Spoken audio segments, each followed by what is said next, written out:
Yo, what's going on everyone, Z-Karma here, and welcome back to another Borderlands 3 video.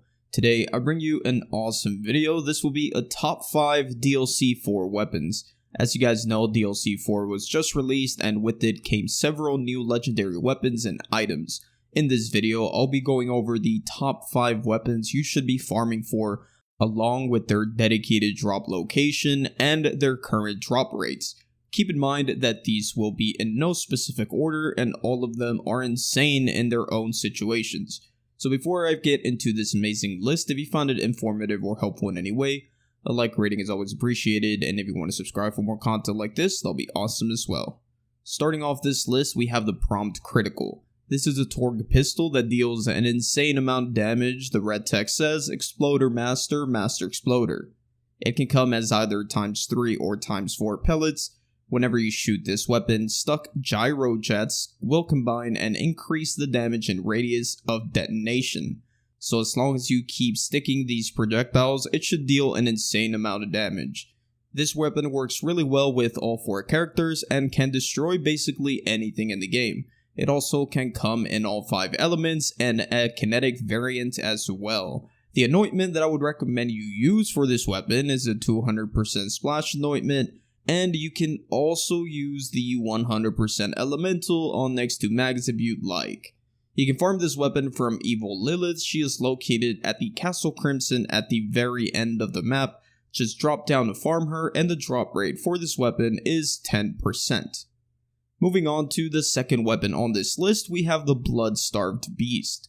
This is a dull SMG with an alien barrel. Looks really cool. It has a really fast fire rate and can come in any element.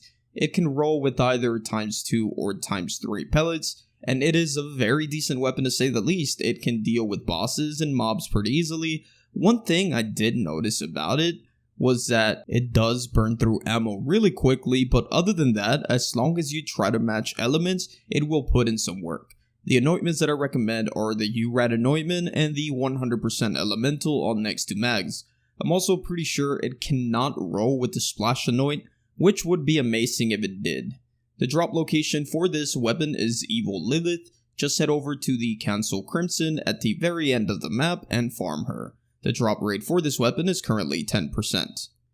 Moving on, we have the Rebound. This is a COV assault rifle that shoots out saw blades, and the saw blades actually rebound and can hit multiple targets. It can come in all 5 elements and also come as a kinetic variant. So, the bouncing projectiles make this weapon really good for mobbing. This is one of the best COV assault rifles we have seen in this game. Definitely up there with the No Pew Pew. If you guys don't remember, that is a weapon that came with the Revenge of the Cartel seasonal event. Anyway, as you can see by this gameplay, when it comes to mobbing, this weapon is an absolute beast. This weapon is also very good against bosses as long as you're matching the elements, especially on bigger bosses, because the projectiles that bounce around will actually hit the same boss multiple times. The anointments that I recommend are the URAD anoint, the consecutive hits anoint, and the 200% splash anointment. The drop source for this weapon is Psycho Reaver. He is the final boss located at Valhalla, and the current drop rate for this weapon is 15%. Moving on, we have the Convergence. This is a Hyperion shotgun, and let me tell you, it is nuts. One of the best shotguns in the game, definitely up there with the Reflux. I would even say that sometimes, in my experience, it has outperformed that Reflux, especially because this weapon can be very good against single target enemies, something the Reflux is incapable of achieving. This weapon can come in any element, including the kinetic variant. It can come as either ×3, ×4, ×6, and ×8 pellets. When you shoot this weapon, the projectiles will converge onto the target, hence the name. It is an absolute beast for mobbing because the converged shots can actually hit multiple enemies. And if you're using a Mara with indiscriminate, the ricochet shots will recreate that converging effect. So when mobbing with the Mara, imagine those converging shots doing it over and over with indiscriminate. It gets pretty crazy, especially with indiscriminate getting Mayhem scaling. Like I said, one of the best shotguns in the game, and it's definitely one you should get your hands on. The drop source for this weapon is Dr. Benedict. He is located at the Benediction of Pain to the very end of the map.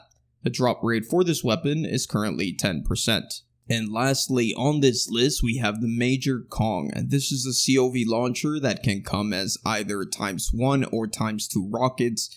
Definitely recommend you try and find a ×2 variant, as it is so much better. It can come as all 5 elements and also a kinetic variant. This launcher does need to be charged, but once fully charged, it will shoot out a rocket that can deal millions of damage, and it'll also spawn additional rockets that will home in on targets. So yes, the charge time on this weapon does take a little while. I believe it takes longer than the ion cannon, so I suggest you spec into skills that can increase charge time, because the charging can take a little while, like I said, and obviously also spec into splash damage and splash radius. This weapon is both great for mobbing and for bossing. For mobbing, you will be able to basically one-shot every enemy in the game. And for bosses, you can practically do the same thing with the right build. Absolute destruction with this weapon, and I highly recommend that you farm it. The anointments that I recommend though are the 200% splash or the URAT anointment. You can also go with 300 over 90 if you'd like. The drop source for this weapon is Psycho Reaver. He is the final boss of the DLC located at Valhalla. The drop rate for this weapon is currently 15%. And with this, guys, we have arrived to the end of this top 5. Let me know what you all think about this. Which weapons will you be farming for? Please just leave it down in the comments. I also wanted to let you guys know that I'm working on a drop rates for this DLC. Right now, I will be farming Lilith, Evil Lilith, about 500 times on Mayhem 10 to make a drop rates video, and I'll be doing all of that farming live over on twitch.tv/zkarma if you want to check out the stream. But anyways, hope you guys enjoyed this video, and if you did, please don't forget to drop a like on it, as that would be greatly appreciated. And if you want to subscribe for more content like this, that'll be awesome as well. Have an amazing rest of your day, and I'll see you guys in the next one. Peace out.